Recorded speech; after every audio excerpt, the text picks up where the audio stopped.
What would you say is like the most like? Because I don't actually know what generation you would fit into either.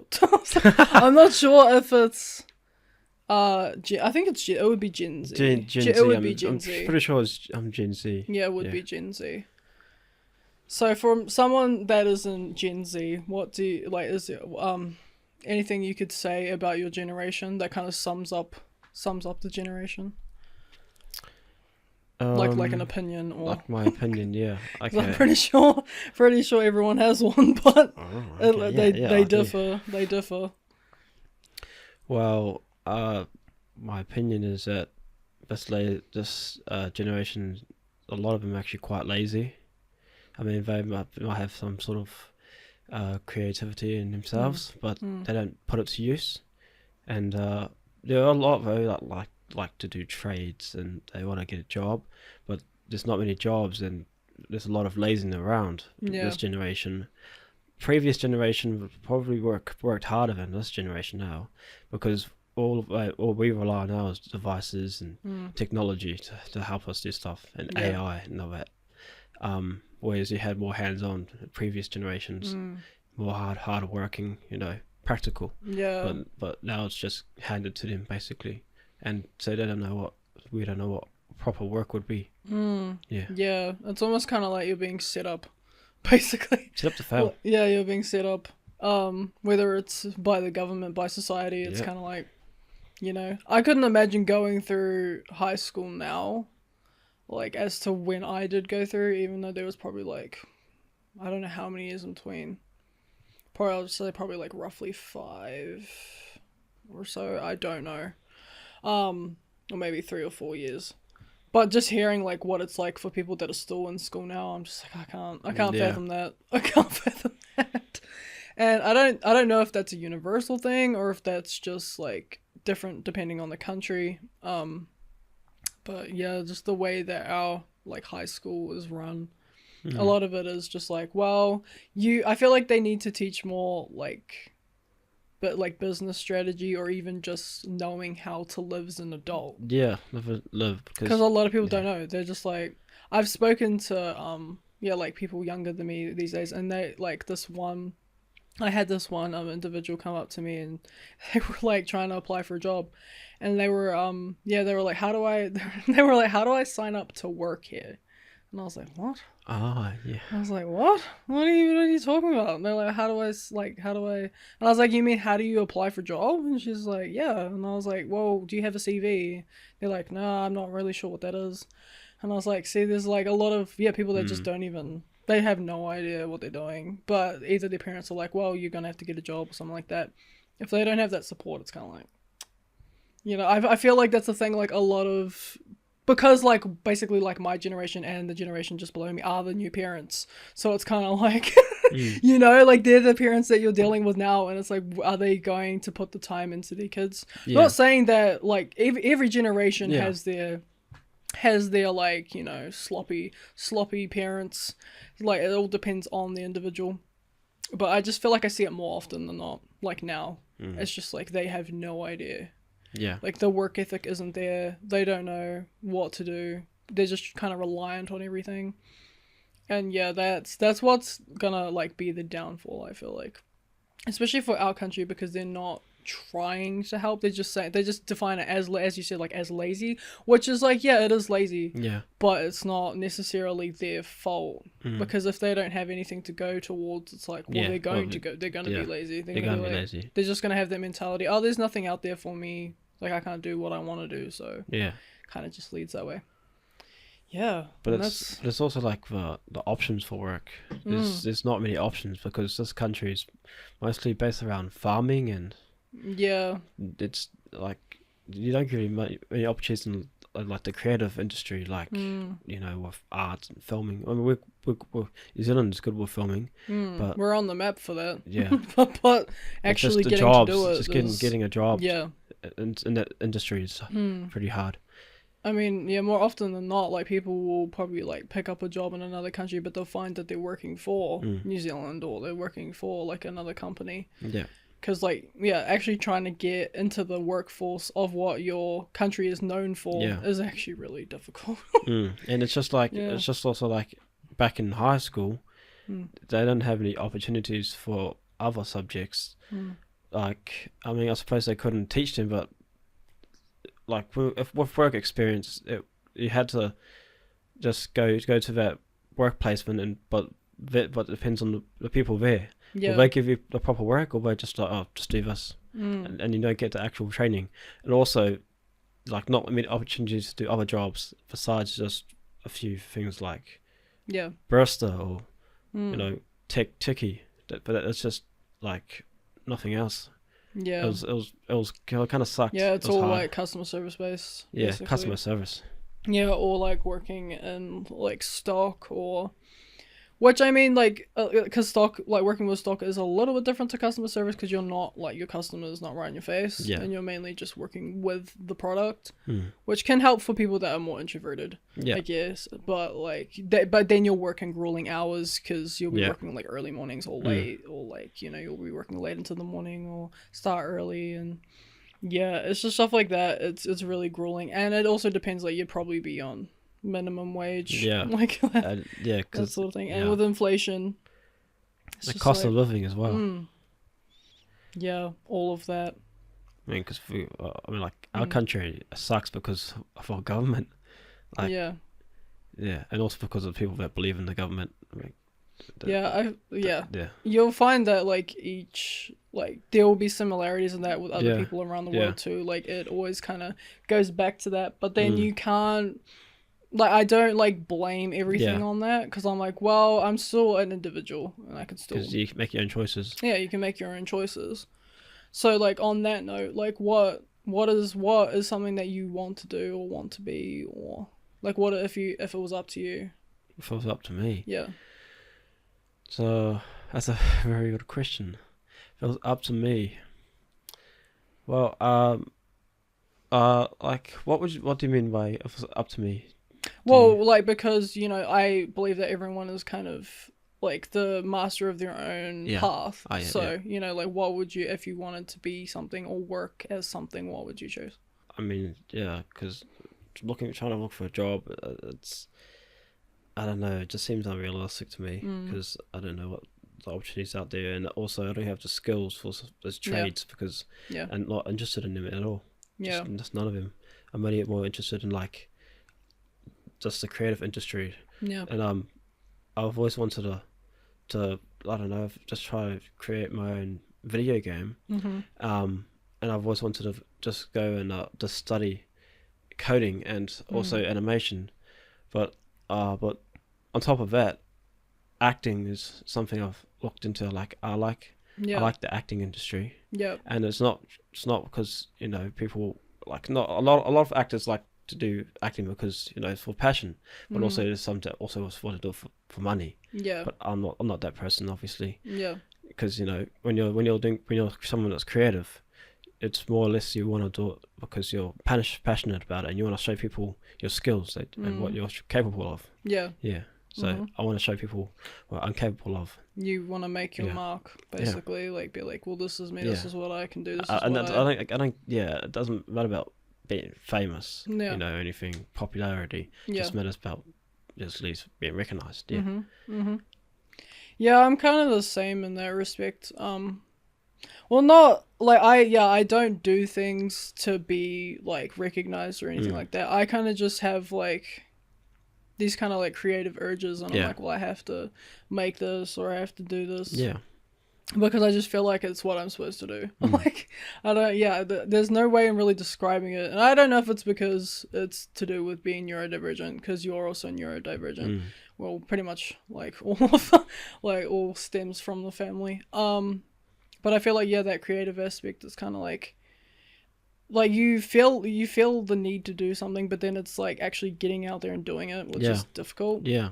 But it's like, I've kind of like thought about, because I always thought, like I need to find a place to do that. I need to find someone that'll do that for me, like to help me. And then I realized, well, I can do a lot of that myself. Because at least that way I'm still kind of doing it instead of like, because I was used to trying to think, oh, like one day I'll be able to, like these people will be able to get me to here or whatever. And then I realized, no, actually I can probably do that myself. Like I don't need to rely on other people because, yeah, it just didn't work out. Relying on other people didn't really work out for me. But then again, these people knew a lot more than me. So they're just like, oh, she's young. She don't know. Yeah. She don't know. She's going to find out the hard way.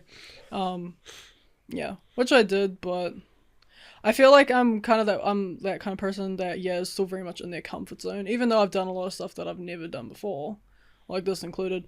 But yeah, I feel like I don't know if that's like the same with you, like whether you have like a comfort zone and it's kind of hard to break that. Yeah, break that mold. It's probably to do also with the way that we've like grown up, because we're quite isolated. Yeah.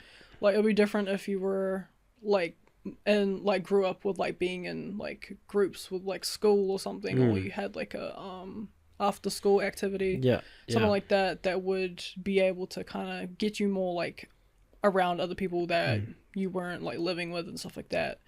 Because I did get to do that. Obviously with my study I got to be with a whole bunch of different people and got to learn their ways of like creating and stuff and how different that was. But yeah, that can be a disadvantage, obviously. Like I feel like where we live is a disadvantage. Yeah,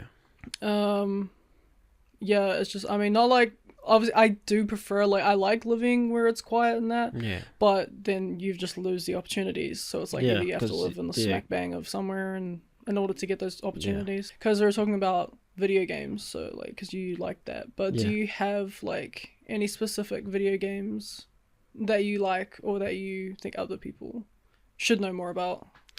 Oh well, I mean, obviously, one of my favorite franchises is God of War, and because I looked into that, like, looked into all of like the Greek mythology side and Norse mythology side, because I love Greek and Norse mythology as well as Egyptian. Yeah. But I mean, I think a lot of people do know about God of War, but a lot of other games, I don't know, like just those small indie games, people should look more into those, because despite the fact that they might not be big and as in more popular, people still put a lot of work into that. You know, even if it's just one person, they can put a lot of work into that. Yeah, definitely. You know? And it's a lot more worth than money. Yeah. Yeah, no, I've seen like a lot of like small like games that come from like sometimes it's just a one-man band or like they're like brothers or something like that, and they just have like a shared passion and they make something like that, and it's like it's really good.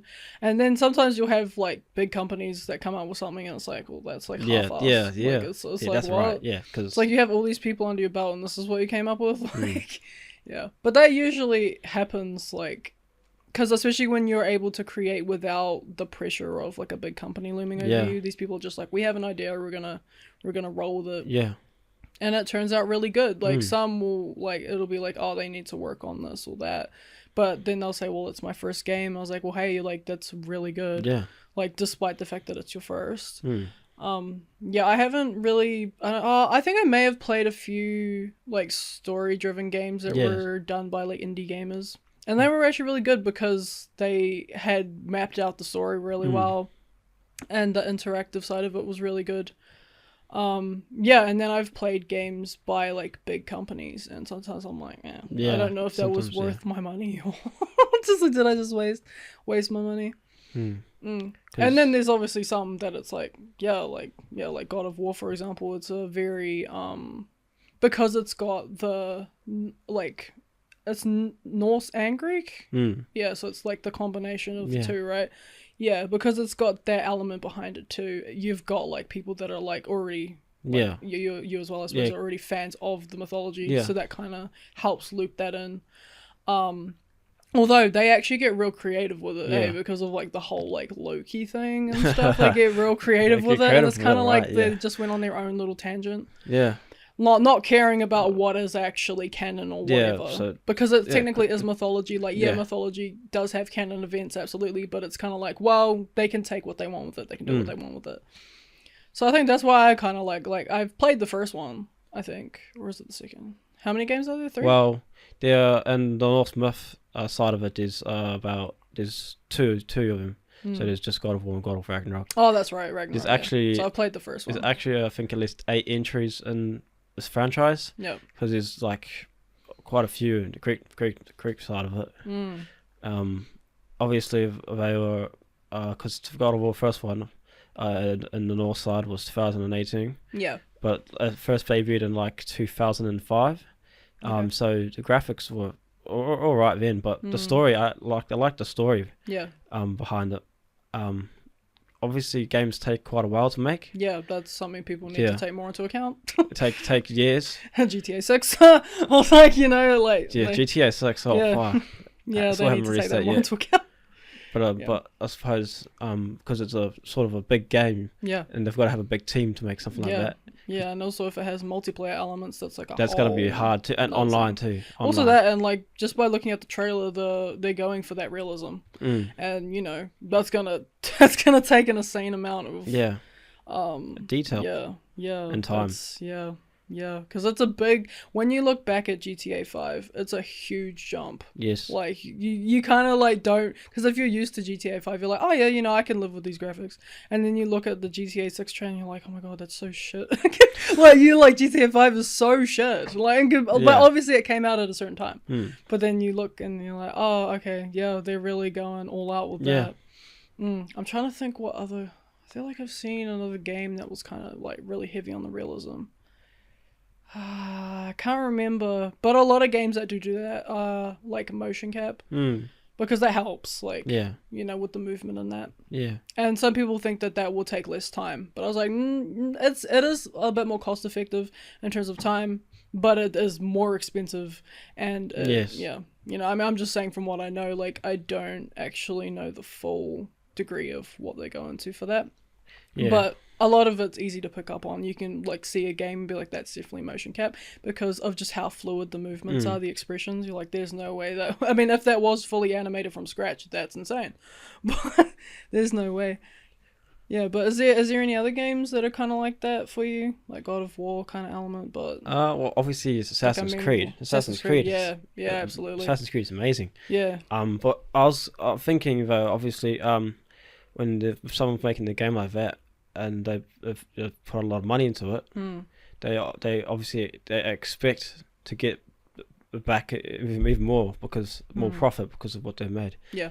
But obviously, it doesn't end up all the same because some people will be disappointed. But because it's not always about what the person wants, it's about what the developer wants. Like, they would expect a certain mechanic, a certain theme to it, and they put a lot of money into that, and they think, oh, this story looks good, but it also depends on the player, the person playing it. They could get disappointed, and so they'd be like, no, not playing it anymore. So the money wouldn't come back as much as because like there's a certain mechanic where they'll be like, do we listen to the fans or do we just go our route? I feel like they did eventually listen to the fans, especially when they kind of went the like Japanese route, because I mean I know that was because one of my friends, like he's been obsessed with Assassin's Creed for ages, and like that's basically like a game that was a match made in heaven for him because he loves Japanese culture. So yeah, he was real stoked when that one came out.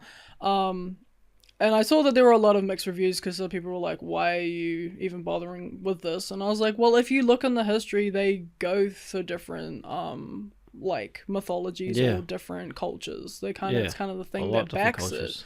So and obviously it like dates back to with like Ezio and like stuff like them being some of the really main things. And then when you remember like that, the fact that it's also to do with, is it the what is it called, the Animus? Is it the Animus? Yeah, the Animus. Yeah, so it's got that futuristic element in it. So you think about how they're putting like that, but then they're also going back like so many thousands of years and stuff like that. It's I think it's cool. And also I remember seeing that it's actually educational, because especially the Greek myth, like the Odyssey and Origins. Like Origins, yeah. they The had map. history teachers Yeah. pulling it up in Yeah. history class, being like, we can do it like an interactive, which was really cool. Like he would just like take the character, because I think Odyssey actually has a DLC that allows you to walk. Yeah, and it tells you, like, it educates you of the history of the area. Oh yeah. Okay. Which is really cool. Yeah. And they were using that in history class. So I was like, see, like stuff like that, it's really cool. It's Hmm. not just like, oh, people want to sit and be fat and eat and play video games, you know, want to sit. Yeah. Like it's not just about that. There's a whole another aspect to it. Yeah. And that's why I love it, because yeah, obviously, like I'm a big lover of Egyptian mythology. So Mm. Origins was I played.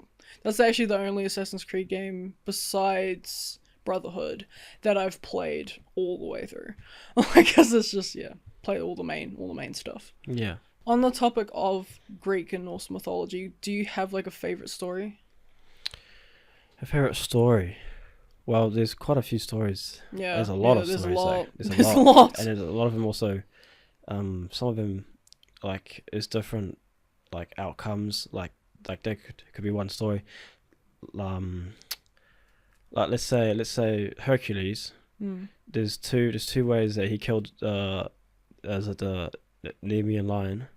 There's one with an arrow in the mouth, and also one where he strangled it. And I never knew that at all until I read this book. That was just actually supposed to be just a story. Yeah. But it was actually true facts and a myth. But a favorite story.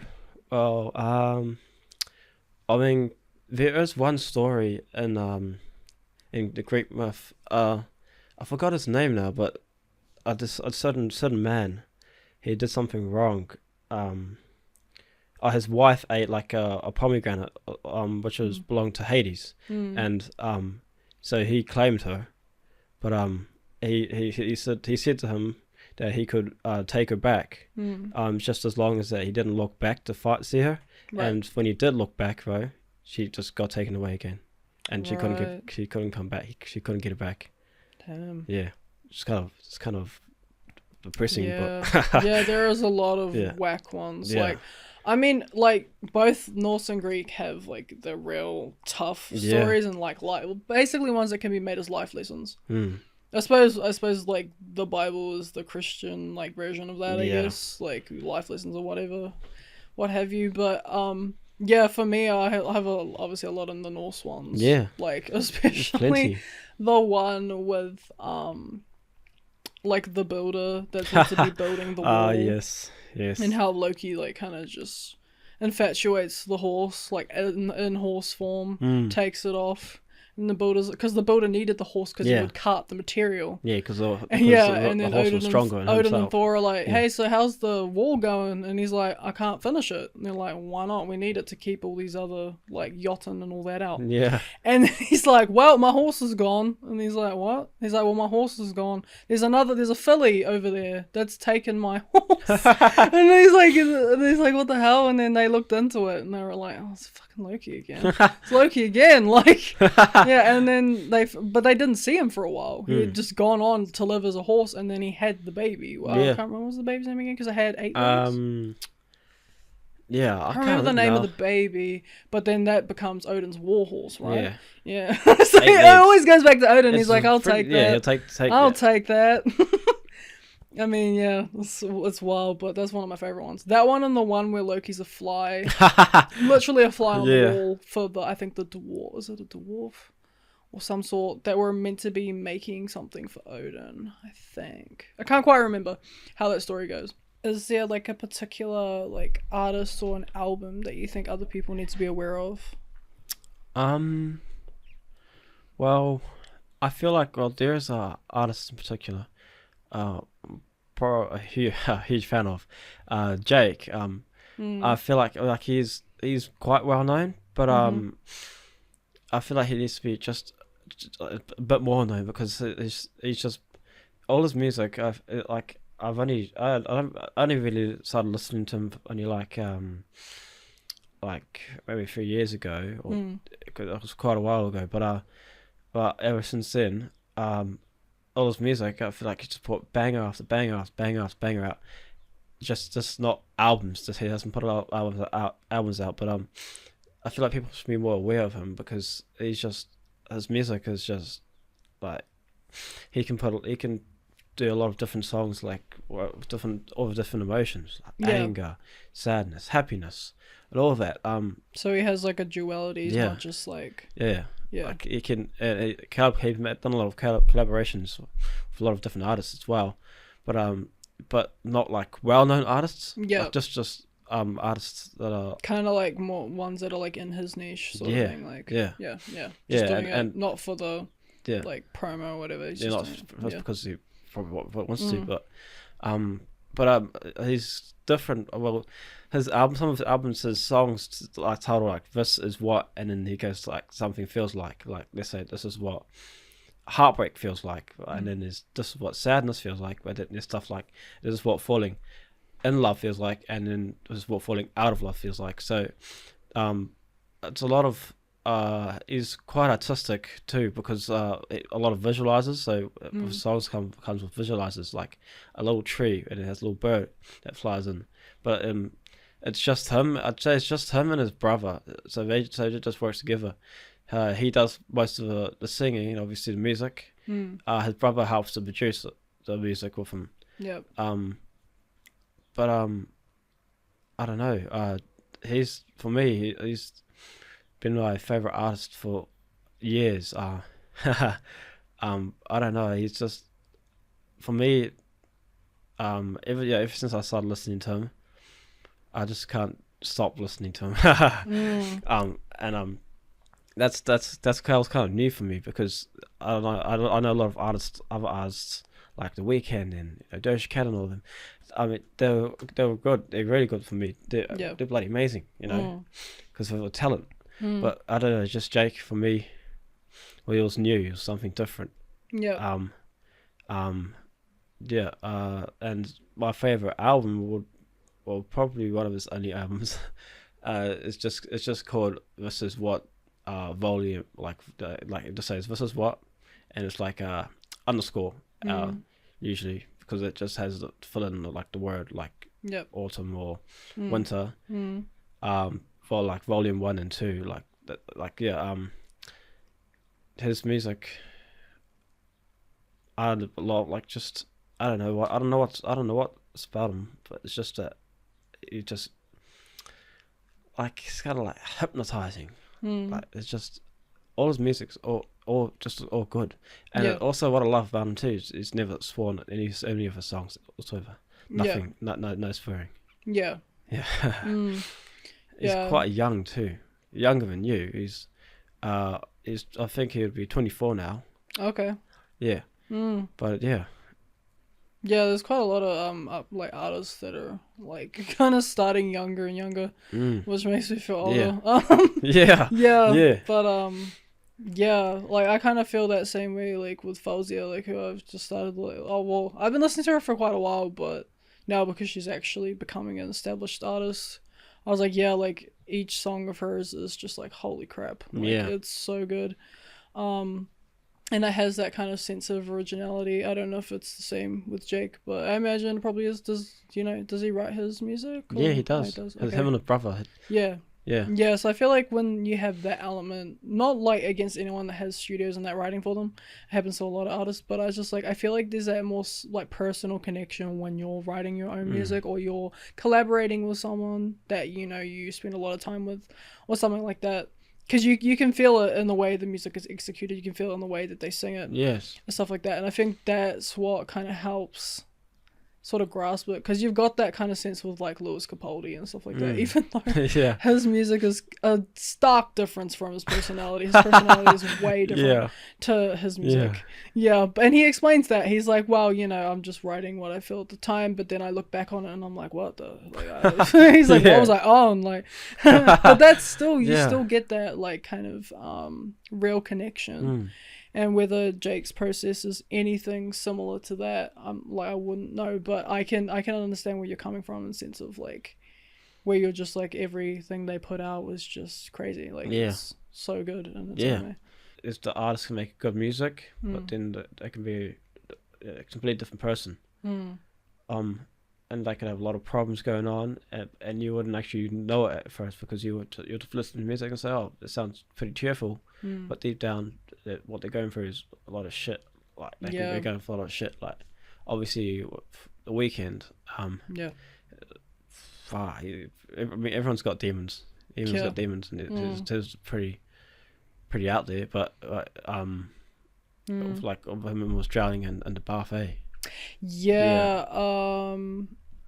I'm trying to remember which song that was, but yeah, off his latest album, yeah, he kind of had like a visual where he was in the bath, and it was, oh man, I can't remember the name of the song. Let me just pull it up.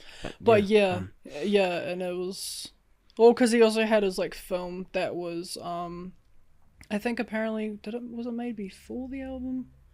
I think he came up with the idea for his film before the album. Mm-hmm. But I haven't actually got around to seeing the film. Yeah, and it's definitely it's definitely one of my top listen to, but for some reason I'm really bad with remembering stuff. Yeah. That's Baptized in Fear. Yeah, that was it. Baptized in Fear. Ah, yes. Yeah, that sounds, yeah. That's the title. As soon as I heard that song, I was like, damn, like I could really resonate with that one. Yeah, but to be able to be like that open about your artistry, like put that into your artistry, like your personal experiences, whether it was with drugs or whatever, it takes guts because like anyone can put their personal stuff out there, but like someone that you can tell it affects them just by talking about it. It's really, it takes a lot of guts to do. And I have a lot of respect for artists that do that. Yeah, like, I mean, it's very obviously, like, love is the most common concept ever for songs. Very much. Whether it's, like, heartbreak or anything like that, like, you know, Adele, obviously, she always goes to that kind of, like, part of her life to bring out her music and stuff like that. And it works. It sells. Yeah. And it sounds really good, but that's because she makes it, she makes it good. Like, you could get someone else to do it and it'd probably be like, it's not the same. But she just has, like, that... Yeah. Like particular, like the like artistic flair that just works for her. Yeah. And I feel like The Weeknd, like some people are like, oh, you know, some people be like, oh, he just sings raunchy songs and he's got a nice voice. I was like, that's not all he is, but I suppose if you only hear the songs that make it to the radio, that's with any artist. Yeah. I noticed like the songs that make it to the radio, I was like, there are also, you need to listen to their B-sides because those are gonna be, like, you'll find hidden gems in there. You'll find songs that's like, oh, that song's actually really good. Why didn't that make it a hit? Yeah. Because I hear that like with a lot of artists, and because I like to, if I like an artist, I'll go through their discography and look through all their songs. I'll be like, oh my god, like that's such a good song. And most likely you'd never ever hear it because it was never like in the front lines. Yeah. I've done that with a lot of artists. I'm like, oh, that's actually really good. Like even like with Metallica, that Metallica has a lot of hidden gems because obviously like they're overshadowed with Master of Puppets, or like, I mean, yeah, Enter Sandman is considered one of their basics, but they've got so many other songs and I'm like, far out. Didn't even know they existed until I actually researched them. Yeah. Yeah. So yeah, I think that's a cool thing about music. Yeah, but I couldn't like imagine my life without it though. Yeah. Be like, so dull and bleak. Because like music's been around quite a lot of years. Yeah. Well, it's like stemmed from percussion and stuff. Like obviously that, and also like just singing, like vocals without instrument, and then they kind of just married together. Eventually, they were like, well, what if, you know, I do this, or if I clap and sing at the same time, stuff like that. Like, I don't know how far back we're talking, but like obviously, if you do research, it will stem from different cultures and stuff of their own, which is what I find interesting. Like just a little segue of culture is that you notice like a lot of cultures that had never crossed paths are similar, but it's weird because it's like, well, they've never met, so they can't get influenced by the other, but it's similar.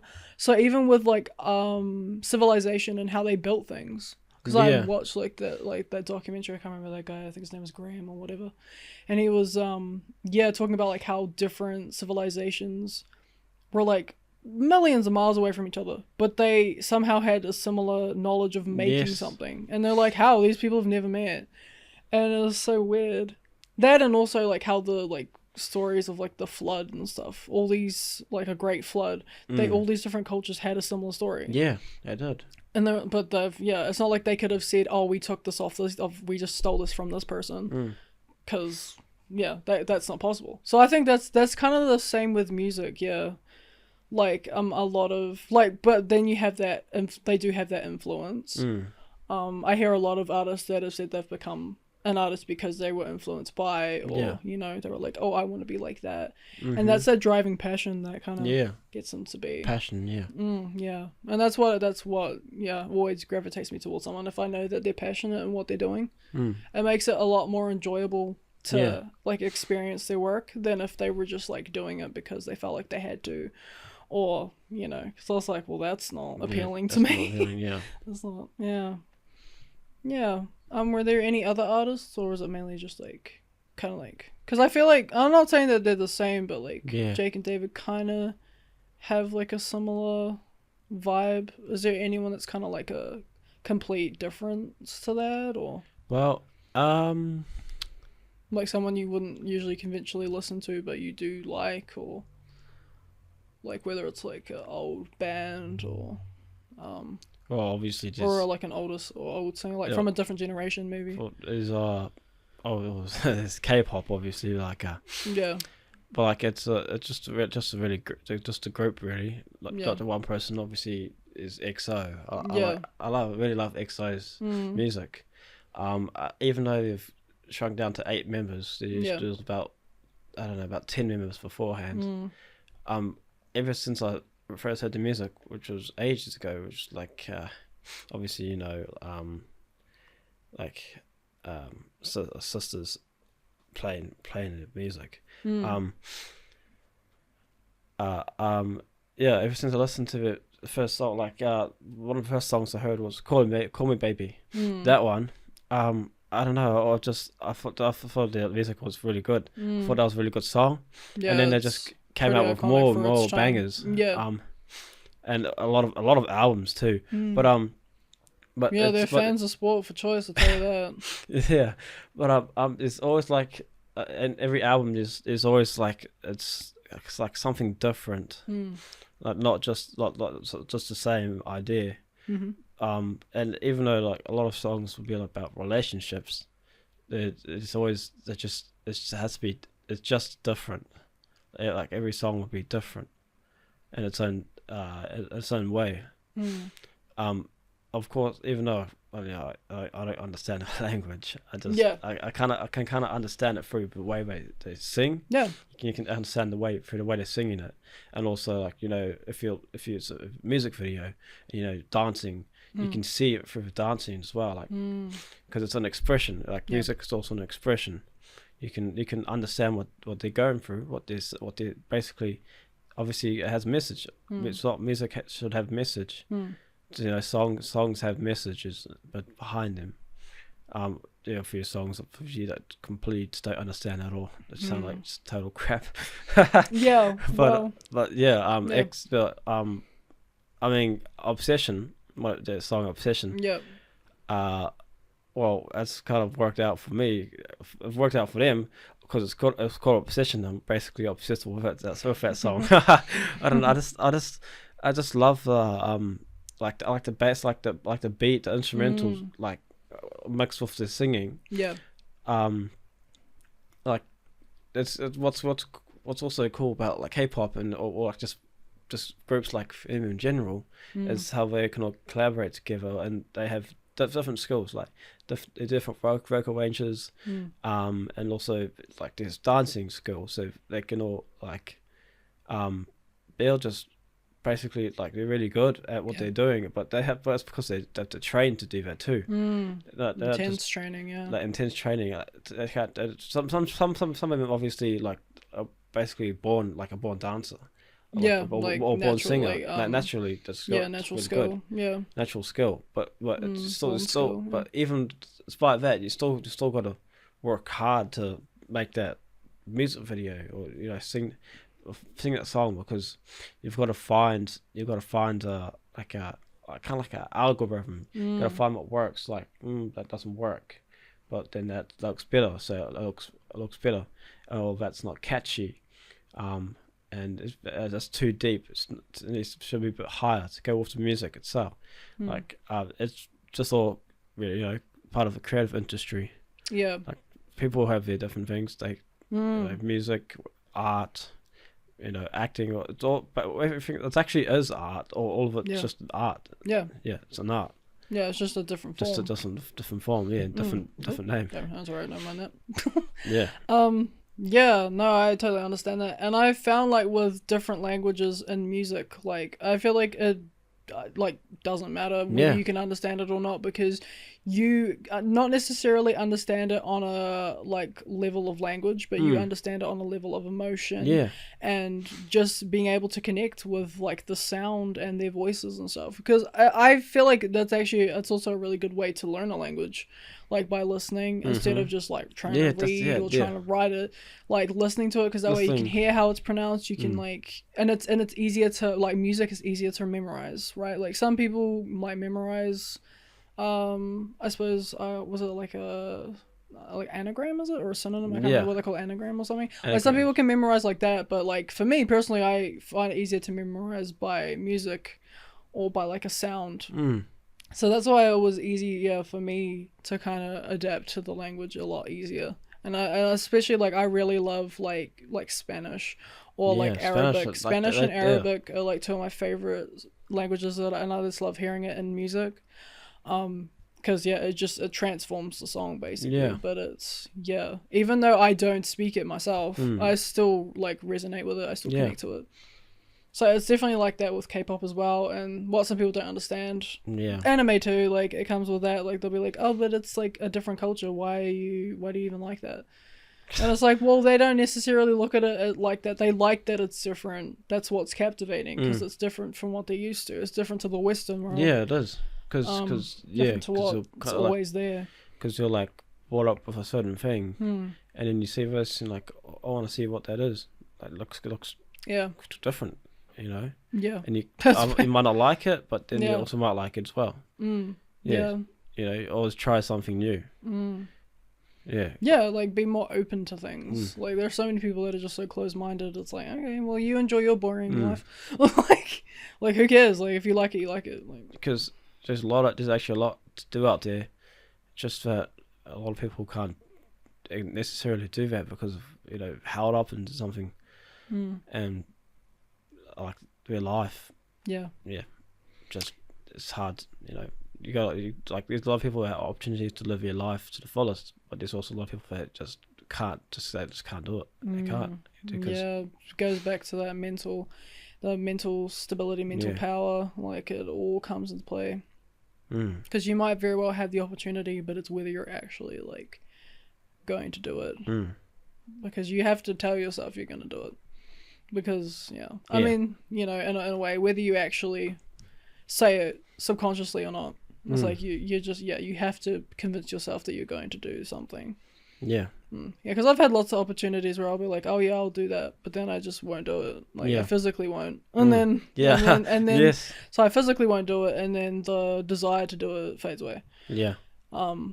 So that's that is also like known as procrastination, which ends up becoming unmotivated, which I feel like a lot of people can like attest to. They can definitely relate to. But things like in terms of creativity, all those elements come into play.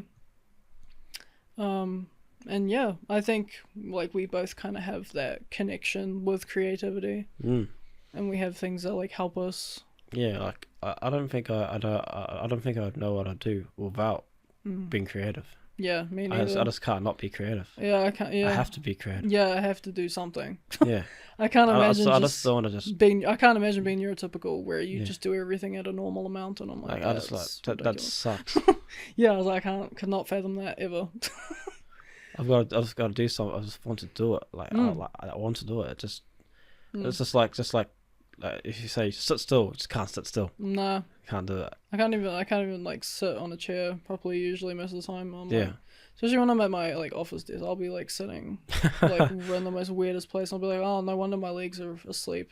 Or it's just like in school, like like I start to do something and then I just stray off, slightly stray off, and just sort of like, Yeah. yeah, that's right, yeah, Yeah, I would constantly get into a state of wanting to do something, and then I'd be wanting to do it always. Like, I'd be like, I don't want to have to go to work, or I don't want to have to, because my mind would just be in that mindset. Like, I want to create, and I want to keep creating.